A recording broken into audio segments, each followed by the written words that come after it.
Sir, ഈ July 10 release ചെയ്യേണ്ട ഒരു ഹിന്ദി സിനിമ ഉദയ്പൂർ ഫയൽസ്, പക്ഷേ എന്തോ കാരണങ്ങളാൽ അത് റിലീസ് ആകുന്നില്ല എന്നാണ് കേൾക്കുന്നത്. അപ്പോൾ നൂപൂർ ശർമ്മ എന്ന് പറയുന്ന BJPയുടെ ഒരു നേതാവ് ഒരു ചാനൽ ചർച്ചയ്ക്കിടയിൽ പ്രവാചകനെക്കുറിച്ച് എന്തോ പരാമർശിക്കുകയോ മറ്റോ ചെയ്തിരുന്നു.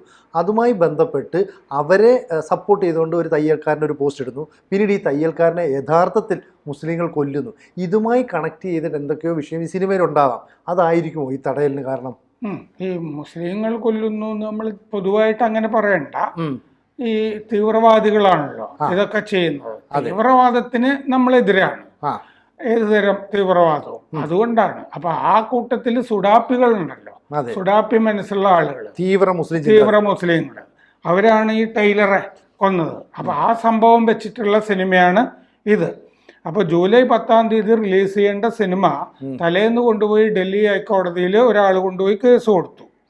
അതും സുഡാപ്പി മനസ്സുള്ള ഒരുത്തനാണ്. ഇപ്പോൾ മൗലാന അർഷദ് മദനി എന്ന് പറഞ്ഞിട്ട് ദാരുൽ ഉലൂം ദിയോബന്ദില്ലേ, അതിൻ്റെ പ്രിൻസിപ്പല്, അദ്ദേഹം കൊണ്ടുപോയിട്ട് ഒരു പബ്ലിക് ഇൻട്രസ്റ്റ് ലിറ്റിഗേഷൻ കൊടുത്തതാണ്. അപ്പോൾ അങ്ങനെയാണ് പൊതു താല്പര്യ ഹർജി. അപ്പോൾ ഒരു ദിവസം മുമ്പ് സിനിമ, അങ്ങനെയാണല്ലോ സിനിമ തടയാനുള്ളവർ ചെയ്യുക, നേരത്തെ ചെയ്യില്ല. തലേന്ന് കൊണ്ടുപോയി ഒരു ഹർജി കൊടുക്കും, റിലീസിൻ്റെ തലേന്ന്.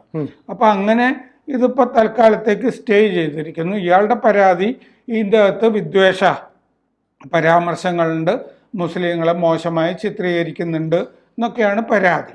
ഇപ്പം സംഭവിച്ചിരിക്കുന്നത് എന്താണെന്ന് വെച്ചാൽ, ഈ കൊല്ലപ്പെട്ട തയ്യൽക്കാരനുണ്ടല്ലോ, തയ്യൽക്കാരൻ്റെ ഭാര്യ നരേന്ദ്രമോദിക്ക് ഒരു കത്ത് എഴുതിയിരിക്കുന്നു. ആ കത്തില് ജസോദ എന്നാണ് പേര്. യശോദ എന്നുള്ളതിൻ്റെ ഹിന്ദി വേർഷനാണ് ജസോദ കത്തെഴുതിയിരിക്കുന്നു. ഈ ടൈലറുടെ പേര് കനയ്യലാൽ ടേലി എന്നാണ്. കനയ്യലാൽ ടേലിയുടെ ഭാര്യ ജസോദ മോദിക്കൊരു കത്തെഴുതിയിരിക്കുന്നു. ആ കത്തിൽ പറയുന്ന വാചകങ്ങൾ ഇതാണ്: മുസ്ലിം സംഘടനകളും അഭിഭാഷകരും ഈ സിനിമയ്ക്കെതിരെ അണിനിരക്കുന്നു. ഈ സിനിമ ഞാൻ കണ്ടതാണ്. ഈ സിനിമയിലുള്ളത് മുഴുവൻ സത്യമാണ്. 3 വർഷം മുമ്പാണ് എൻ്റെ ഭർത്താവിനെ കൊന്നത്. സംഭവിച്ചതെല്ലാം കാണിക്കാൻ, എന്തൊക്കെ യഥാർത്ഥത്തിൽ സംഭവിച്ചോ അത് മുഴുവനൊന്നും കാണിക്കാൻ പറ്റില്ല എന്നാണ് വക്കീൽമാർ പറയുന്നത്. കുട്ടികൾ പറയുന്നു മോദി സർക്കാർ ഇനി ഇത് തീരുമാനിക്കുമെന്ന് എൻ്റെ കുട്ടികൾ പറയുന്നു. അതുകൊണ്ട് അങ്ങേക്ക് നടന്നത് അറിയാമല്ലോ. നടന്നത് എന്താണ്, ശരിക്കും നടന്നത് എന്താണെന്ന് ലോകമറിയട്ടെ സിനിമ വഴി. അതുകൊണ്ട് ഇത് അങ്ങിടപെട്ട് ഇത് റിലീസ് ചെയ്യാനുള്ള അനുവാദം കൊടുക്കണം. ഞാൻ അങ്ങ് എനിക്കൊരു സമയം തന്നാൽ ഞാൻ അങ്ങേ വന്ന് കാണാം എന്ന് ഈ ടൈലറുടെ ഭാര്യ പറയുന്നുണ്ട്. ഈ സംഭവം നടന്നത് 2022 ജൂൺ 28 അതായത് മുഹമ്മദ് റിയാസ്, ഗൗസ് മുഹമ്മദ് തുടങ്ങിയവർ കസ്റ്റമർമാർ എന്നുള്ള വ്യാജേനയാണ് ഈ ടൈലറുടെ അടുത്ത് സമീപിക്കുന്നത്. ഷർട്ട് ഇതൊക്കെ തയ്ക്കണം എന്ന് പറഞ്ഞിട്ടാണ്, എന്ന നാട്യത്തിലാണ് സമീപിക്കുന്നത്. അപ്പോൾ ഈ ടൈലറുടെ കുഴപ്പം എന്താന്ന് വെച്ചാൽ, കുഴപ്പമായിട്ട് അവർ കരുതുന്നത്, ഈ ചെന്ന സുഡാപ്പികൾ മുഹമ്മദ് റിയാസും ഗൗസ് മുഹമ്മദും കരുതുന്നത് നൂപൂർ ശർമ്മ BJP വക്താവാണല്ലോ, അവരെ പിന്തുണച്ചിട്ട് ഇയാൾ ഒരു പോസ്റ്റ് ഇട്ടു ടൈലർ എന്നുള്ളതാണ് ടൈലറുടെ കുഴപ്പമായിട്ട് അവർ കരുതുന്നത്. നൂപൂർ ശർമ്മ ഒരു തത്സമയ ചർച്ചയിൽ ദേശീയ ചാനലിൽ പ്രവാചകനെ അധിക്ഷേപിച്ചു എന്ന് പറഞ്ഞിട്ടാണ്. അത് സ്ത്രീകളെ പറ്റി പറയുമ്പോൾ ഇവര് പ്രവാചകനുമായിട്ട് ബന്ധിപ്പിച്ചിട്ട് കുറെ കാര്യങ്ങൾ പറഞ്ഞു. അത് സത്യമാണെന്ന് നൂപൂർ ശർമ്മയുടെ ആളുകൾ പറയുന്നുമുണ്ട്. അപ്പോൾ അങ്ങനെ നൂപൂർ ശർമ്മയെ പിന്തുണച്ചു, അതിൻ്റെ പേരിലാണ് ഒരാൾ കൊല്ലപ്പെട്ടത്. തുടർന്നുള്ള കാലത്ത് നൂപൂർ ശർമ്മയ്ക്ക് പിന്നെ വക്താവായിട്ട് ഇരിക്കാനൊന്നും പറ്റിയില്ല. അവർ സസ്പെൻഷനിലും ഒക്കെ ആയി, പിന്നെ വക്താവാകാൻ പറ്റിയിട്ടില്ല. അപ്പോൾ ഇപ്പോൾ കോടതിയെ ഈ സിനിമയ്ക്കെതിരെ സമീപിച്ചത് മൗലാന അർഷദ് മദനി, പ്രിൻസിപ്പൽ ദാരുൽ ഉലൂം ദിയോബന്ദ് എന്ന് പറയുന്ന ഉത്തർപ്രദേശിലെ മദ്രസയാണത്. ആ ദിയോബന്ദിൽ നിന്ന് പഠിച്ചിറങ്ങിയിട്ടാണ് പല ആളുകളും അഫ്ഗാനിസ്ഥാൻ പോലുള്ള സ്ഥലങ്ങളിലും പാകിസ്ഥാനിലും ഒക്കെ പോയി ജിഹാദൊക്കെ നടത്തുന്നത്, ആഹ്വാനം നടത്തുന്നതൊക്കെ. അവിടെയൊക്കെ പറയാറില്ലേ ദിയോബന്ദി എന്ന് പറയും. അതിവിടെ പഠിച്ചിട്ട്, അത് പണ്ട് തൊട്ടേയുള്ള ഒരു മദ്രസയാണ്. അപ്പോൾ സിനിമയിലെ സംഭാഷണങ്ങൾ, സന്ദർഭങ്ങൾ എന്നിവ മതസ്പർദ്ധ വളർത്തും. സിനിമ ഇറങ്ങിയിട്ടില്ല, കണ്ടിട്ടില്ല, എന്നിട്ട് കൊണ്ടുപോയിട്ടാണ് കേസ് കൊടുത്തിരിക്കുന്നത്. അപ്പോൾ ചീഫ് ജസ്റ്റിസ് DQ ഉപാധ്യായും ജസ്റ്റിസ് അനീഷ് ദയാലും ചേർന്ന ഡിവിഷൻ ബെഞ്ച് ഇതിലെടുത്തിരിക്കുന്ന നിലപാട് എന്താന്ന് വെച്ച് കഴിഞ്ഞാൽ, ഈ സിനിമ എടുത്തവരോട് പറഞ്ഞിരിക്കുന്നത് നിങ്ങൾ പോയി കേന്ദ്രത്തോട് പറയുക. അപ്പോൾ കേന്ദ്ര സർക്കാർ കേന്ദ്ര സെൻസർ ബോർഡിനോട് പറയട്ടെ, കേന്ദ്ര സെൻസർ ബോർഡ് കണ്ടിട്ട് റിവ്യൂ ചെയ്യട്ടെ എന്നാണ്. വലിയ കുഴപ്പമുള്ള നിലപാടല്ല. ഇനി സെൻസർ ബോർഡ് ഒന്നുകൂടി റിവ്യൂ ചെയ്താൽ മതിയല്ലോ. സെൻസർ ബോർഡ് ഓൾറെഡി കണ്ട് സർട്ടിഫിക്കറ്റ് കൊടുത്ത് കഴിഞ്ഞതാണിത്. സെൻസർ ബോർഡ് വിരോധമൊന്നും പറഞ്ഞിട്ടുള്ള സിനിമയല്ലത്. അപ്പോൾ ഒരു റിവ്യൂവും കൂടി വേണമെങ്കിൽ ആയിക്കോട്ടെ എന്ന് ഡിവിഷൻ ബെഞ്ച് പറഞ്ഞിട്ടുള്ളൂ. അതുവരെയുള്ള സ്റ്റേ ഉള്ളൂ ഇതിൻ്റെ അകത്ത്. അപ്പോൾ ബോയ്ക്കോട്ട് ചെയ്യാൻ ആഹ്വാനം നൽകിയ ചില ആളുകളുണ്ട്. രണ്ടുപേരെ അറസ്റ്റ് ചെയ്തിട്ടുണ്ട് പോലീസ്. സിനിമ ബോയ്ക്കോട്ട് ചെയ്യണം എന്ന് പറഞ്ഞ് രണ്ടുപേരെ അറസ്റ്റ് ചെയ്തിട്ടുണ്ട്. ഈ കേസ് കൊടുത്തിട്ടുള്ള മദനി ജമിയത്ത് ഉലമ പ്രസിഡന്റും കൂടിയാണ്, ദിയോബന്ദി പ്രിൻസിപ്പല്. അപ്പോൾ ഡൽഹി, മഹാരാഷ്ട്ര, ഗുജറാത്ത് 3 സ്ഥലത്തും ഹൈക്കോടതികളിൽ കേസ് കൊടുത്തിട്ടുണ്ട്.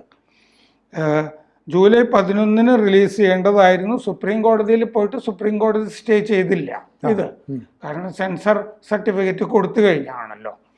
അപ്പോൾ ഇതിൽ നായകനായിട്ട് വരുന്നത്, ടൈലറായിട്ട് അഭിനയിക്കുന്നത് വിജയ് റാസ് ആണ്, ഹിന്ദി നടൻ വിജയ് റാസ് ആണ്. ഇതിൻ്റെ നിർമ്മാതാവ് അമിത് ജാനി ഒരുപാട് വിവാദങ്ങൾ ഉണ്ടാക്കിയിട്ടുള്ള ആളാണ്. അമിത് ജാനി ഒരുപാട് കേസുകളിലും പെട്ട് പ്രതിയായിട്ടുള്ള ആളുമാണ്. അപ്പോൾ അദ്ദേഹം 2012 ജൂലൈയിൽ ഉത്തർപ്രദേശിലെ അംബേദ്കർ പാർക്കിൽ മായാവതിയുടെ പ്രതിമ ചുറ്റികൊണ്ട് ഇടിച്ച് നശിപ്പിച്ച ആളാണ്, ഒരു സംഘടനയൊക്കെ ഉണ്ടാക്കിയിട്ട്. കാരണം എന്താണെന്ന് വെച്ചാൽ UP നവനിർമ്മാൺ സേന എന്ന് പറഞ്ഞിട്ട് ഒരു നവനിർമ്മാൺ സേന മുമ്പ് മഹാരാഷ്ട്രയിലുണ്ടല്ലോ, അതുപോലെ ഒരു നവനിർമ്മാൺ സേന ഉത്തർപ്രദേശിലുണ്ടാക്കി ഹിന്ദു കോസിന് വേണ്ടിയൊക്കെ നടക്കുന്ന ആളാണ് ഈ അമിത് ജാനി, നിർമ്മാതാവ്. 44 വയസ്സാണ്, മീററ്റ് സ്വദേശിയാണ് ഉത്തർപ്രദേശിലെ. ഈ RLD പ്രസിഡന്റ് അജിത് സിംഗ് ഉണ്ടല്ലോ, രാഷ്ട്രീയ ലോക്ദൾ, അജിത് സിംഗിനെതിരെ ഒരിക്കൽ കരിങ്കൊടി കാണിച്ചിട്ടുണ്ട്. രാഹുൽ ഗാന്ധിക്കെതിരെയും കരിങ്കൊടി കാണിച്ചിട്ടുണ്ട്. പിന്നെ കനയ്യകുമാർ, ഉമർ ഖാലിദ് JNUവിലുണ്ടായിരുന്നല്ലോ, ജിഹാദി അനുകൂലികളാണ് അവർ. കനയ്യകുമാർ, ഉമർ ഖാലിദ്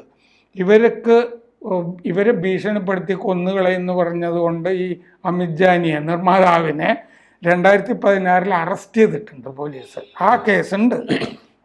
അവരൊക്കെ സഞ്ചരിക്കുന്ന ബസ്സിൽ തോക്ക് പ്ലാന്റ് ചെയ്തു എന്നുള്ളതായിരുന്നു കേസ്.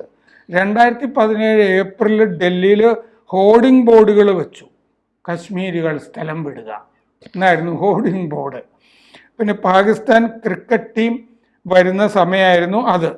അപ്പോൾ അവർക്ക് ഈ കശ്മീരി വിദ്യാർത്ഥികൾ ഡൽഹിയിലുള്ളവർ പിന്തുണ കൊടുത്തു ക്രിക്കറ്റ് ടീമിന് എന്നുള്ളതുകൊണ്ടാണ് കശ്മീരികൾ സ്ഥലം വിടുക, പുറത്തു പോവുക എന്ന് ഹോർഡിംഗ് ബോർഡ് വെച്ചത് ആ കാലത്ത്.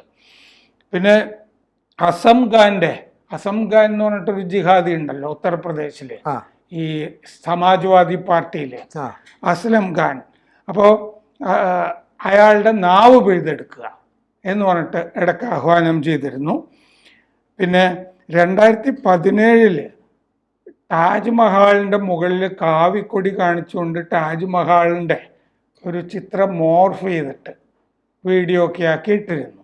അതിൻ്റെ പേരിലും കേസുണ്ടായി.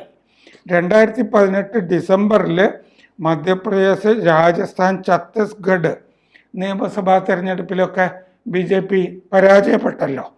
അപ്പോൾ പരാജയപ്പെട്ടപ്പോൾ യോഗി വേഴ്സസ് മോഡി എന്ന് പറഞ്ഞിട്ടുമൊക്കെ ബാനറും ഹോർഡിങ്ങുകളും ഒക്കെ വെച്ചിരുന്നു. നോയിഡയിൽ ഇയാളൊരു ഹോട്ടൽ നടത്തുന്നുണ്ട്, ഹോട്ടൽ ഉടമയാണ്.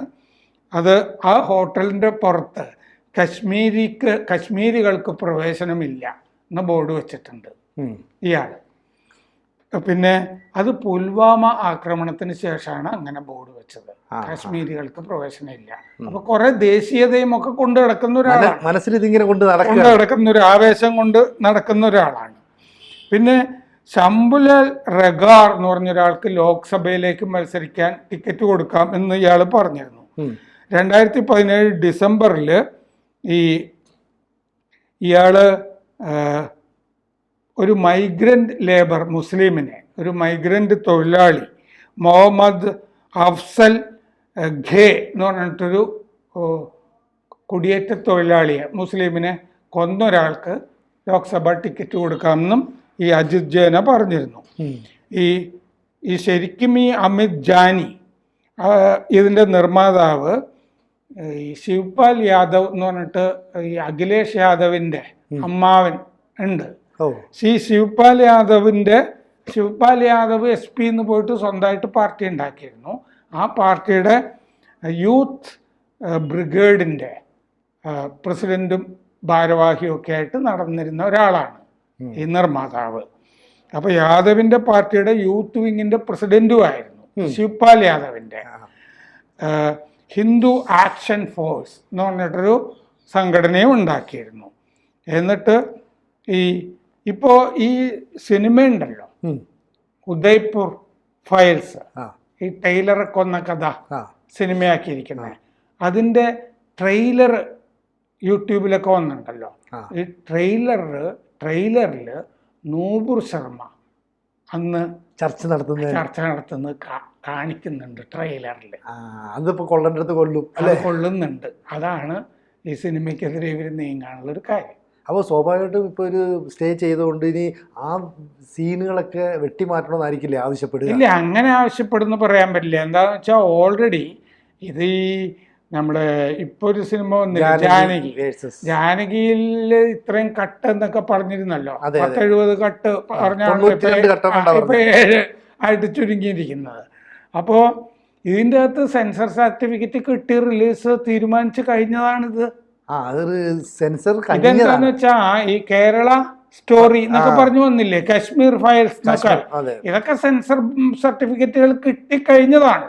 ഇത് നടന്നൊരു സംഭവത്തിനെ ആധാരമാക്കിയിട്ടുള്ള ഒരു സിനിമയാണത്. അപ്പൊ സെൻസർ സർട്ടിഫിക്കറ്റ് കിട്ടിയ ശേഷം കൊണ്ടുപോയി സുഡാപ്പികൾ കേസ് കൊടുത്താണിത്. അപ്പോൾ വലിയ ഗുണം ഉണ്ടാവുമെന്ന് എനിക്ക് തോന്നുന്നില്ല. കാരണം സുപ്രീം കോടതി ഇടപെടാൻ സമ്മതിച്ചാണ്. മറ്റവരെന്താ നിർമ്മാതാക്കളോട് പറഞ്ഞിരിക്കുന്നതെന്ന് വെച്ച് കഴിഞ്ഞാൽ, നിങ്ങൾ കേന്ദ്രത്തിനെ സമീപിക്കുക, കേന്ദ്ര ഫിലിം ബോർഡ് ഓഫ് സർട്ടിഫിക്കേഷൻ ഇല്ലേ, സെൻസർ ബോർഡ്, അവരോട് അവര് വേണമെങ്കിൽ റിവ്യൂ ചെയ്യട്ടെ. റിവ്യൂ ചെയ്താലും ഓൾറെഡി കണ്ടതല്ലേ, കണ്ട് ഒപ്പിട്ട് കഴിഞ്ഞതല്ലേ. ഈ സെൻസർ ബോർഡ് അംഗങ്ങളൊക്കെ കണ്ടിട്ട് റീജിയണൽ സെൻസർ ബോർഡ് ഓഫീസറും ഒക്കെ ഒപ്പിട്ട് കഴിഞ്ഞാണ്. സെൻസർ സർട്ടിഫിക്കറ്റ് കിട്ടിക്കഴിഞ്ഞ പടമാണ്. അപ്പം അതിൻ്റെ അകത്ത് വലിയ മാറ്റം വരാൻ സാധ്യതയില്ല. സത്യത്തിൽ ഇങ്ങനെ കോടതിയിലൊക്കെ പോകുന്നത് നല്ലതാണ്. ഇപ്പോൾ ഇങ്ങനെയാണ് ഞാനും ഈ ഉദയ്പൂർ ഫയൽസ് എന്ന് പറഞ്ഞിട്ടൊരു സിനിമ ഉള്ളത് തന്നെ അറിയുന്നത്. പ്രേക്ഷകരും അങ്ങനെയായിരിക്കില്ല. അതെ അതെ അതെ. അപ്പൊ ഇനിയിപ്പോ നമ്മുടെ പ്രേക്ഷകരും ആകാംക്ഷയോടെ നോക്കുമല്ലോ ഈ സിനിമ വന്നോ എന്ന് കാണാമല്ലോ എന്നൊക്കെ. എന്തായാലും ഇത് നിരോധനം നീങ്ങട്ടെ, അപ്പൊ നമുക്ക് നോക്കാം. സത്യത്തിൽ ഇങ്ങനെ സുഡാപ്പികൾ ചെയ്യുന്നത് നല്ലതാണ്, പബ്ലിസിറ്റിയാണ്. കൂടുതൽ വാർത്തകളും വിശേഷങ്ങളും നിങ്ങളിലേക്ക് എത്താൻ ABC മലയാളം സബ്സ്ക്രൈബ് ചെയ്യുക, ബെൽബട്ടനും അമർത്തുക.